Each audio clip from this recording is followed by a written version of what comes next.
Kenapa pala gue lu pitain kayak gini? Makanya gue kado. Biar beda aja, Puy. Di sini, itu ada setan beneran. Bukan setan.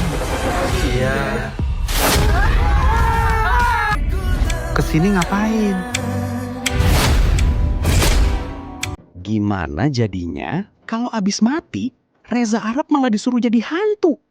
Hah, bukan cuma itu. Dia juga dikasih target absurd, harus berhasil nakutin 100.000 orang dalam 30 hari. Masalahnya, dia malah jadi hantu paling gagal sedunia. Bukannya bikin orang takut, dia malah dikira konten prank dan diajak selfie. Halo semuanya, balik lagi di channel Layar Nusantara. Hari ini kita bakal bahas film Harusnya Horor. Film ini unik banget karena horornya dicampur komedi absurd khas internet zaman sekarang. Dan jujur, vibe film ini tuh chaos banget. Cerita dimulai saat karakter yang diperankan Reza Arab tiba-tiba bangun di sebuah ruangan putih misterius. Tempatnya aneh banget. Semua serba putih, kayak kantor minimalis tapi versi alam baka. Yang bikin panik, dia sadar kalau mulutnya tertutup rapat dan gak bisa ngomong sama sekali. Lalu muncul seorang anak kecil berpakaian rapi yang ternyata adalah petugas akhirat. Dengan santainya, anak itu bilang kalau Reza Arab sebenarnya udah mati. Tapi karena suatu alasan, dia dikasih kesempatan kedua buat balik ke dunia manusia. Nah, disinilah masalahnya dimulai. Kalau mau hidup lagi, dia harus menyelesaikan satu misi. Nakutin 100.000 manusia dalam waktu 30 hari. Awalnya dia pede banget. Dia mikir jadi hantu pasti gampang. Tinggal muncul tiba-tiba, teriak, orang takut, selesai.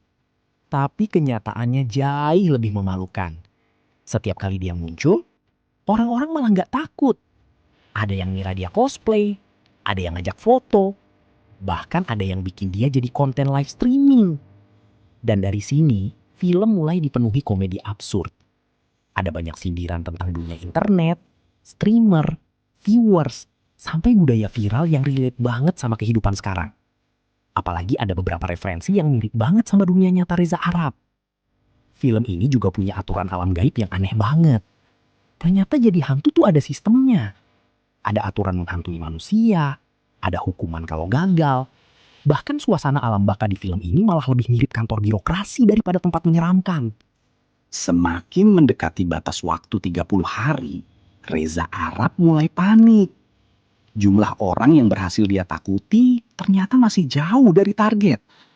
Dan masalah makin kacau karena dia terus bertemu karakter-karakter random dengan tingkah lebih absurd daripada hantunya sendiri.